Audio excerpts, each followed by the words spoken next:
Oke, Assalamualaikum warahmatullahi wabarakatuh. Selamat malam dan salam sejahtera untuk kita semua. Oke, pada malam hari ini akan saya lanjutkan materi mengenai bakteriologi 3, yaitu mengenai infeksi urogenital ya. Infeksi urogenital atau pada infeksi bagian genital atau pada bagian kelamin. Jadi, saya akan menjelaskan beberapa infeksi yang disebabkan oleh bakteri yang menyebabkan penyakit yang ada pada kelamin, entah itu pada wanita ataupun pada laki-laki ya. Oke, untuk infeksi urogenital ini memang tidak terlalu banyak materinya, hanya ada beberapa jenis ya yang akan saya jelaskan. Hanya ada 2 jenis bakteri yang sering menyerang bagian urogenital atau bagian genital pada manusia. Apa aja bakterinya? Oke, yang pertama adalah dari jenis Neisseria gonorrhoeae ya. Atau gonococcus biasanya. Beberapa orang itu atau beberapa ahli mengatakan dia adalah gonococcus karena dia kuman gonorrhoeae yang berbentuk bulat atau kokus. Bagaimana ciri-cirinya? Yang pertama, dia bentuknya kokus ya, seperti yang saya jelaskan tadi, dan selalu berpasangan, artinya dia adalah diplococcus. Kalau kita amati di bawah mikroskop, dia diplococcus. Bagaimana ciri yang lain? Yang di situ sudah dijelaskan juga ya. Diplococcus tidak bergerak aktif, artinya dia tidak mempunyai alat gerak ya, tidak mempunyai alat gerak dan tidak berspora. Jadi dia tidak menghasilkan spora. Bagaimana cara berkembang biaknya? Biasanya dengan cara menginfeksi pada bagian epitel. Epitel khususnya epitel pada uretra atau pada kulit kelamin di situ ya. Jadi dia menyerang pada bagian kulit kelamin, terus di situ dia menyerang bagian jaringan bawah epitel, dan dari situlah dia mendapatkan makanannya, nutrisinya ya. Di situ dia menginfeksi beberapa sel-sel yang ada pada jaringan bawah epitel, dan dia bereproduksi di dalam jaringan epitel tersebut dan menyebabkan abses atau luka pada uretra, atau pada biasanya kalau laki-laki penis, atau pada wanita juga ya. Dan hal inilah yang menyebabkan biasanya kuman ini menyebabkan kencing nanah pada wanita ataupun laki-laki. Biasanya dinamakan penyakit raja singa ya kalau pada laki-laki. Oke, saya lanjutkan poin ketiga di situ, mempunyai pili untuk menempel pada sel uretra, mukosa atau sperma. Jadi dia mempunyai suatu pili ya. Pili itu adalah suatu tonjolan yang ada pada bakteri. Pada bakteriologi 1 sudah dijelaskan, fungsi dari pili adalah untuk menjadi alat yang digunakan untuk menempel pada substrat, entah itu substratnya di sini ada uretra ya, epitel uretra, ada sperma ataupun mukosa. Dia bisa menempel di situ, dan dari situlah dia bisa menyebabkan penyebaran penyakit ke orang lain. Artinya misalkan gini ya, jika ada seseorang laki-laki yang terkena penyakit ini atau penyakit raja singa ini atau Neisseria gonorrhoeae ini, ada kumannya. Nah, pada waktu melakukan hubungan suami istri dengan istrinya, nah disitulah mungkin bisa tertular juga istrinya dan terkena bakteri Neisseria gonorrhoeae ini. Nah, inilah biasanya juga yang menyebabkan keputihan juga dan kencing nanah juga parahnya ya pada wanita seperti itu. Oke, dia bisa memproduksi endotoksin yang dia bisa memecah protease IgA. Jadi dia pada waktu dia masuk ke dalam sel epitel, dia bisa memecah proteasenya, dia bisa memecah IgA. Disitulah dia IgA-nya dia berfungsi sebagai kalau kita masuk ke dalam suatu, misalkan gini ya, saya anggaplah kamu masuk ke dalam perumahan. Kalau masuk ke dalam perumahan kan ada satpam di situ ya. Kalau masuk ke situ kan, kalau orang asing kan tidak boleh kan ya. Nah, di situ kamu mempunyai suatu topeng sehingga bisa masuk ke dalam perumahan tersebut. Jadi bentuk penyamaran sehingga bisa masuk ke perumahan tersebut. Nah, IgA ini adalah suatu senyawa khusus yang mana pada waktu bakteri ini masuk ke dalam sel epitel bagian dalam, dia tidak dikenali oleh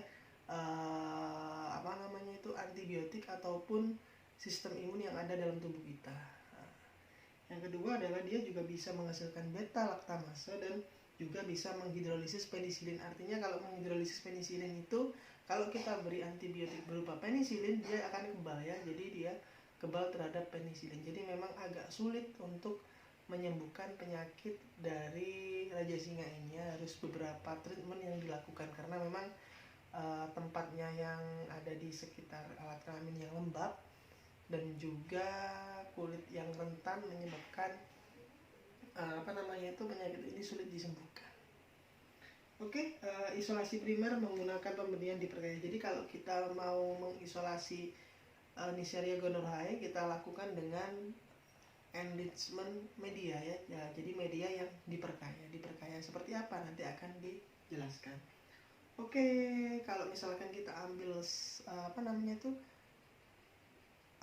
luka pada absesnya ya, luka atau absesnya pada alat kelamin atau pada bagian yang luka, terus gitu kita ambil sedikit dan kita buat preparatnya dan diamati di bawah mikroskop dan kita kasih pewarnaan. Di situ akan terlihat ya, gramnya adalah gram positif, di situ berwarna biru dan dia jenisnya adalah Diplococcus. Nah, jadi ciri khusus dari Neisseria ini adalah Diplococcus ya. Saya lanjutkan lagi. Infeksi dan patogenitasnya dari gonococcus bagaimana? Yang pertama adalah infeksi primer pada silindris dari uretra. Jadi memang infeksi utamanya atau infeksi primernya adalah pada saat kuman ini menempel pada epitel kelamin atau kulit kelamin pada laki-laki ya. Nah, itu yang paling bahaya. Artinya bisa jadi juga kalau misalkan teman kalian terkena ini terus kalian berbaur, entah itu mandi atau yang lain atau bergabung menjadi satu ya, artinya sudah teman baik, kita nggak tahu, bisa jadi juga kita akan tertular. Yang kedua, dia kuman masuk melewat mukosa serviks dan rektum. Jadi selain dia melalui kulit langsung, dia juga bisa lewat anus ya. Jadi lewat rektum ataupun jadi mukosa serviks kalau pada wanita. Kuman menempel dengan menggunakan pili, tadi sudah jelaskan ya. Jadi kalau sudah ada kuman ini, ada bakteri ini, dia akan menempel menggunakan pilinya dan dari situlah pilinya akan mengekstraksikan enzim-enzim yang ada tadi sehingga dia bisa masuk ke dalam jaringan di bawah epitel. Nanti ada gambarnya ya. Oke, pada hari ketiga kuman akan mencapai jaringan di bawah epitel lah. Jadi kalau misalkan sudah menempel di epitelnya, misalkan ini adalah, mohon maaf ya, di sini adalah uretranya. Kalau dia sudah di uretra dan mungkin kita tidak membersihkannya ataupun kurang bersih menjaga kebersihannya, bisa jadi dia beberapa hari kemudian dia akan masuk ke jaringan di bawah epitelnya. Nah, disitulah dimulainya serangan dari penyakit ini ya. Saya kira untuk orang-orang yang menjaga kebersihan, artinya mungkin mandi sehari minimal 2 kali ya, dan menjaga terus kondisi kebersihan daerah kelaminnya, itu tidak akan terkena penyakit ini ya. Beberapa orang yang memang kurang menjaga kebersihan biasanya kebanyakan terkena penyakit kelamin ini. Maksudnya menjaga kebersihan itu mandi dan juga ganti celana dalam, itu kalau wanita kan 2 kali sehari minimal, kalau laki-laki mungkin minimal sehari sekali ya. Nah, diwajibkan seperti itu. Mungkin juga ada yang pakai 2 kali sehari, laki-laki jangan sampai seperti itu ya. Oke, setelah itu akan terjadi radang atau abses, akan terjadi luka di situ. Jadi bagian epitelnya luka. Lukanya itu bisa jadi juga pada bagian di dalam epitelnya itu, sehingga dia kalau misalkan sudah luka di bagian jaringan epitelnya, disitulah dia merusak jaringan-jaringan ikat bawah yang di bawah epitel. Kalau ada luka di situ, barulah nanti sistem imun kita dikirim ya, sel darah putih kita dikirim ke situ untuk membunuh bakteri tersebut. Nah, pada waktu bakteri itu menang, otomatis sel darah putih akan menjadi cairan nanah. Nah, disitulah keluar cairan nanah pada waktu kencing ataupun tidak kencing ya. Artinya akan keluar cairan berupa cairan putih di ujung uretranya, seperti itu. Jadi lukanya itu luka dalam, artinya luka, misalkan ini adalah uretranya atau penisnya, Nah, lukanya itu luka di dalam, di luarnya juga ada absesnya, tapi paling parahnya itu di dalam. Nah, jadi kalau misalkan menggambar gampangnya itu gini, misalkan lukanya sedikit ya di luar ya, tapi di dalamnya itu sudah banyak luka sehingga bercampur dengan saluran uretranya, dan pada waktu kita kencing ataupun kita melakukan aktivitas biasa, kalau sel darah putih yang kalah imun dari sel darah putih yang kalah banyak, otomatis akan keluar berupa nanah. Jadi kalau mungkin yang ada yang belum paham, nanah itu adalah berasal dari sel darah putih yang rusak, atau dalam bahasa gampangnya itu kalah dari infeksi, bakteri ataupun yang lainnya ya. Nah, seperti itu. Oke, akan saya lanjutkan bagaimana proses masuknya ini infeksi secara primer ya. Pada waktu kita bisa dilihat di situ di gambarnya, ini saya full aja gambarnya ya, jadi nggak kelihatan muka saya. Nah, jadi di situ kalau kamu lihat pada poin pertama, Neisseria gonorrhoeae akan nempel pada sel epitel, entah itu pada epitel uretra atau mukosa serviks ya. Nah, dari situlah dia akan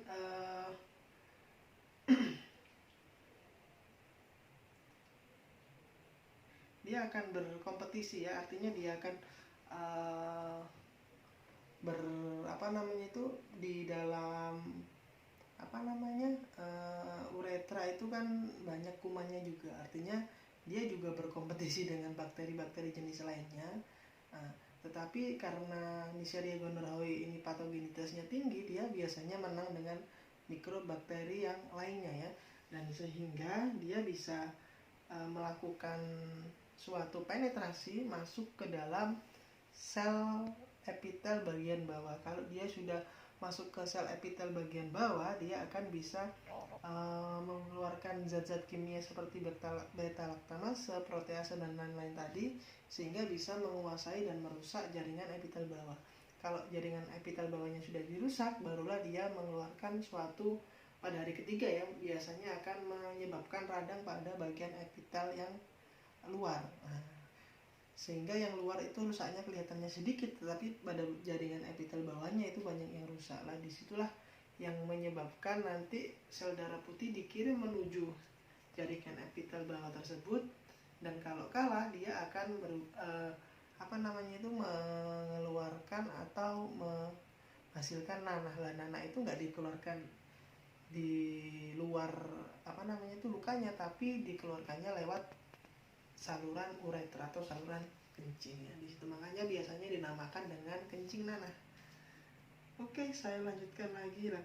Diagnosanya bagaimana? Saya kira diagnosanya itu baru ketahuan pada kulit kelamin yang sudah mengalami luka atau abses tadi ya, radangnya tadi. Nah, sampelnya otomatis kita ambil dari luka tersebut dan kita amati di bawah mikroskop. Kalau pada wanita mungkin dari serviksnya, kalau pada laki-laki adalah dari luka di sekret uretranya tadi.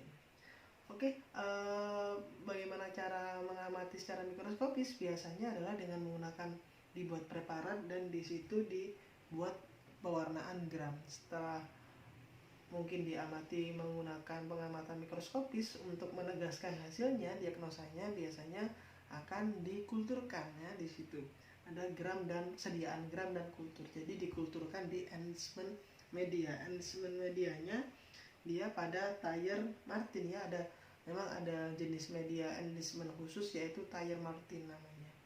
Nah, dia adalah Diplococcus negatif ya, gram negatif. Saya tadi bilangnya positif ya, mohon maaf ya. Memang di gambarnya warnanya ungu ya, harusnya memang warnanya merah. Kalau kamu lihat tadi di slide yang pertama tadi warnanya ungu ya. Mungkin pada waktu itu adalah kurangnya pencahayaan. Nah, di sini yang benar memang adalah gram negatifnya. Nanti akan saya lihatkan gambar yang benar bagaimana di situ. Jadi gram Diplococcus gram negatif. Nah, dia juga akan dilakukan tes oksidase dan gula-gula ya. Kalau gula-gula itu kan TSIA ya, triple iron sugar. Nah, kalau misalkan kemarin memang di laboratorium belum ada tes oksidase dan gula-gula ini, Dan ya kita berdoa aja supaya segera dilengkapi untuk alat-alat dan juga untuk reagen-reagen tes-tes oksidase ataupun tes gula-gula ya, biasanya pakai tes gula TSI ya namanya. Oke. Kalau kita lihat penyakitnya mungkin nanti akan ada gambar-gambar yang akan saya perlihatkan ya dari Neisseria gonorrhoeae, bagaimana bentuk secara realnya. Mungkin gambar yang awal tadi saya mengambilnya itu agak salah, saya mohon maaf ya. Jadi harusnya warna dari pencahayaan kalau dia mati di bawah mikroskop itu warnanya adalah merah ya, jadi gram negatif, pewarnaan gramnya negatif atau berwarna merah. Oke. Penyakit yang kedua akan saya lanjutkan ya. Penyakit yang kedua adalah dari jenis Treponema pallidum. Jadi tadi kita sudah belajar Neisseria gonorrhoeae yang menyebabkan penyakit raja singa. Sekarang kita belajar bakteri yang menyerang pada area urogenital, yaitu dari jenis Treponema pallidum. Penyebab penyakit yang namanya sipilis ya. Jadi beberapa orang memang agak menyamakan antara sipilis sama raja singa karena orang-orang awam biasanya belum tahu istilahnya ya. Biasanya bakteri ini, bukan biasanya ya, memang bakteri ini kalau kita ambil dan kita amati di bawah mikroskop itu berbentuk spiral. Memang bentuknya agak khusus ya. Bergerak secara aktif karena dia spiral, di ujungnya ada alat geraknya ya. Dia bergerak secara aktif, sulit dibiarkan pada media biasa. Jadi memang kalau kita biarkan pada media biasa, misalkan Na atau media-media yang lain, dia sulit untuk tumbuh. Dapat dilihat dengan mikroskop dengan lapang pandang gelap. Jadi kalau kita mau melihat bakteri ini biasanya menggunakan lapang pandang gelap. Artinya apa? Gini, kita misalkan ada suatu kultur dari bakteri Treponema pallidum ya, kita ambil sedikit dan kita buat sediaan preparat, kita amati di bawah mikroskop. Lah, pencahayaannya ya, pencahayaan di bawahnya, diafragmanya itu harus diarahkan ke yang yang gelap, sehingga nanti bakteri ini akan berwarna putih. Jadi kalau misalkan kalian arahkan ke warna gelap, dia akan kelihatan putih dan bentuknya spiral. Biasanya seperti itu ya. Oke, bagaimana bentuk dari penyakit ini? Kalau misalkan kalian di slide di samping, misalkan pada bagian uretra ada abses atau radang pada ujung uretranya, helmnya ya di situ. Dan di situ kalau kita ambil dan diamati di bawah mikroskop elektron, bentuknya akan seperti itu ya. Tapi kalau kita amati di bawah mikroskop cahaya, akan berbentuk spiralnya, nggak akan spiral seperti itu ya, tapi spiralnya agak seperti karena dua dimensi ya, agak seperti ulat ya. Jadi seperti zigzag seperti ini. Nanti akan ada gambarnya ya, bagaimana yang diamati di bawah mikroskop cahaya. Memang agak sulit karena di bawah mikroskop cahaya juga, karena memang harus ada pengalaman khusus untuk mengamati objek secara tepat dari bakteri ini. Oke, patogenitasnya bagaimana dari Treponema pallidum? Yang pertama adalah umumnya ditularkan lewat kontak seksual ya, jadi sama dengan Neisseria gonorrhoeae. Jadi penularannya adalah dengan kontak seksual. Artinya bisa jadi mungkin kalau pada laki-laki kita bisa lihat dari daerah penisnya, oh dia penisnya ada absesnya, ada lukanya, berarti dia kena penyakit. Tapi kalau pada wanita biasanya biasanya itu taunya nggak luka di daerah vagina atau bagian pulpa albanya itu. Jadi pulpa alba itu adalah bagian kalau saya menjelaskannya, misalkan ini vaginanya lah, bagian atas bawahnya itu ya, fovea sama albanya itu bagian atas bawahnya, ini nggak ada lukanya di sekitar sini, tapi lukanya di dalamnya, di bagian serviknya ya, di situ, sehingga tidak bisa diketahui. Bisa diketahui kalau dia baru mengeluarkan nanah dari daerah vaginanya itu tadi. Nah, kita nggak tahu ya, mohon maaf kalau misalkan orang-orang yang nakal ya, artinya orang nakal yang biasanya suka jajan ya ke daerah prostitusi yang seperti itu, biasanya kan kita nggak tahu ya wanitanya terkena itu atau enggak. Pada waktu kita melakukan hubungan itu, misalkan ada orang nakal dan melakukan hubungan itu, bisa jadi orang laki-laki itu tersebut akan tertular. orang laki-laki tersebut ke jajan di tempat lain, dia akan menularkan ke tempat yang lain. Jadi memang dari penularan Neisseria gonorrhoeae dan Treponema pallidum ini paling banyak di daerah-daerah seperti prostitusi itu, seperti itu ya. Oke, dia biasanya menginvasi pada bagian mukosa, jadi mukosa. Lesi kalau misalkan pada penis dia akan terjadi lesi atau bagian yang abnormal. Jadi penisnya itu kalau tadi kalau yang Neisseria gonorrhoeae kan luka, kalau yang misalkan Treponema pallidum ini penisnya akan bengkak ya. Bengkak itu gimana ya? Kalau misalkan kamu pernah lihat itu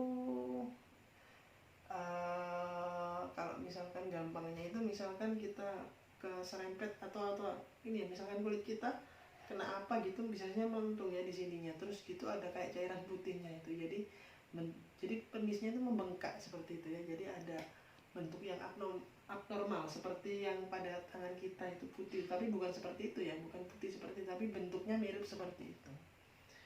Oke, pada wanita adalah di bagian vagina dan serviks paling banyak. Oleh karena itu kita nggak akan bisa lihat kalau pada wanita dia terkena Neisseria ataupun Treponema ini. Kalau pada laki-laki gampang dilihat dari penampakan luarnya bisa kelihatan, tapi kalau pada wanita kan nggak bisa. Tahu-tahunya adalah dia mengalami keputihan atau kencing nanah itu tadi ya.